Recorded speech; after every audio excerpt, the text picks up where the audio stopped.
Let's get into the topic for you of listening for you. I want to talk about the 5 listening diseases and the cure. So Dr. Paul here is going to talk about listening for you on live stream.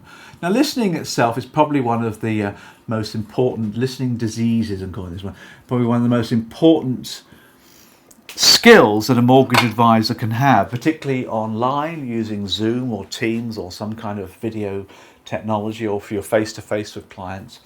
Listening is one of the salt and peppers of mortgage advising, because you've got to be a really good listener. You've got to listen to clients. The whole point about fact finding is you get them talking to you and they talk back and you listen to them as well. So I've got for you 5 diseases that infect mortgage advisors, and see if any of these resonate with you as I talk about them for you. Because I'm going to give you the cure as well for these as well. Maybe a little bit too connected to coronavirus, this one as well. But what's the first disease then? Well, the first disease is what I call interruptitis. Interruptitis. There you go. Interruptitis is my first disease. Now, my daughter, who's 20 now, she used to have this disease when we used to have dinner with the family, and she was constantly interrupting her mother. Her mum would talk, and before her mum had finished, Beth would interrupt. The reason was she was excited and she wanted to talk. But mortgage advisors do the same thing. The customer's talking to them. They've heard it all before, because if you do mortgage interviews or mortgage appointments, you've probably heard most of the situations before, because you have. Therefore, you tend to interrupt and come in with the answer quickly. And that's known as interruptitis. And the best thing to do with interruptitis, if you ever get it, is to give yourself the wait pill. That's the way to cure it. And that stands for why am I talking? So if you find yourself interrupting, just wait for them to finish and then chip in. Online as well, it's very easy to override people, interrupt people as well if you're on video. So you do need to wait a second or so before people have finished, then you should come in and talk as well. It's slightly different online as well. That's the first disease for you. What's the second one then for you? The second one is Interrogation Itis.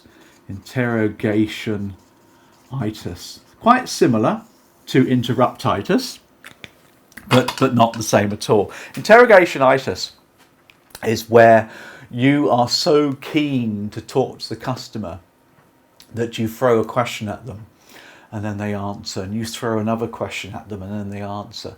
Although you're trying to fact find and listen to their answers, your questions are quite pingy.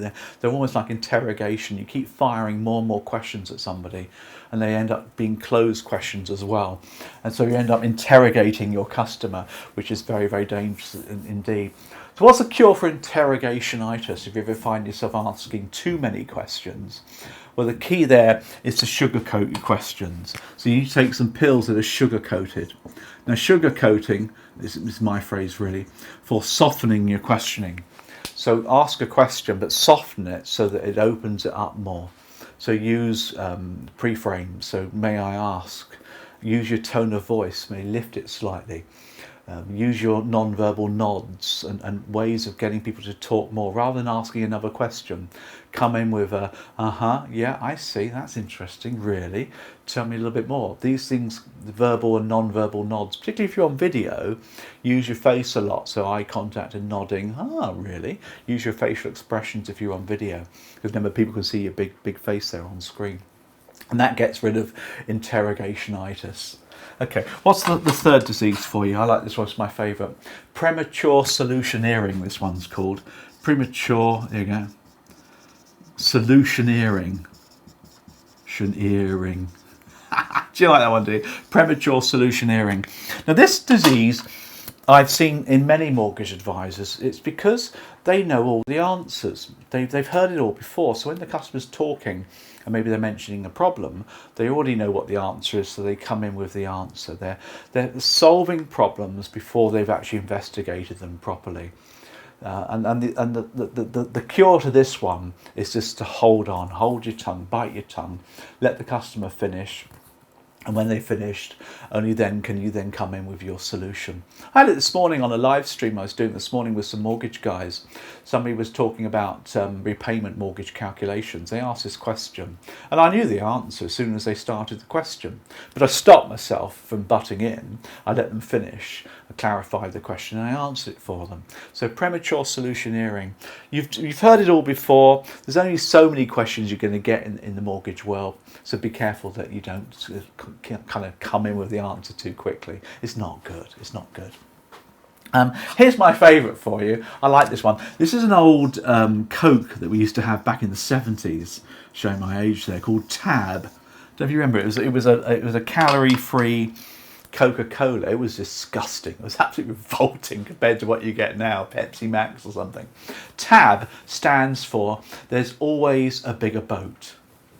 There's always a bigger boat. You think, well, what's that got to do with listening? A lot, actually. I was chatting to friends. We had a quiz night at the weekend, and one of my friends he's a bit of a show off, really. And when you say something, he's always got something else to say on the matter, or something better to say on the matter. So if you're talking about his your new car, for example, you just got yourself a new car, he'll always talk about his new car, which is always bigger and shinier and better. There's always a bigger boat. Now what happens here is that the customer's talking to you or saying something or other, and you come in with some kind of phrase or statement about yours is bigger or better. Oh, I've got one of these, or I've got a better one of those. Just let the customer talk, or let the person talk to you, and don't come in with your bigger, shinier version as well. It's an awful affliction. You've just got to stop it. Just say to yourselves, Tab, there's always a bigger boat. It's quite a nice one, that one, isn't it? Last one for you, and I'll squeeze this one down here for you, is question absenteeism. Absenteeism. Question absenteeism. Now, this is a particular ailment for experienced mortgage advisors, and I'll give you a story how this one came about. We had a barbecue before lockdown. This is last year, and we had some friends came round, and I was chatting to the guy. I was cooking up my burgers and the steaks, and the two girls were talking in house, and I was talking to the husband, and he asked me a question. He said, well, what is it you do, Paul, for a living? And I was just about to tell him. Of course, he immediately started coming in about his business trips that he did, because previous to that I was asking him about his job and what he did, and I was asking lots of questions, and he was telling me all about what he did, and suddenly he turned around and said, what do you do, Paul? And before I could answer, he came in with more about what he did. In other words, he had caught the disease of question absenteeism. He didn't ask questions. A lot of people don't, do they? A lot of people just tell you stuff and talk to you about their life and about their tabs and things like that. They don't actually ask questions. And I've seen brokers do that, where they don't ask that many questions. They just tend to talk too much about mortgages and financial services. Expect the customer to appreciate that. And the way to get around that one, of course, is just to bite yourself from talking and just ask questions.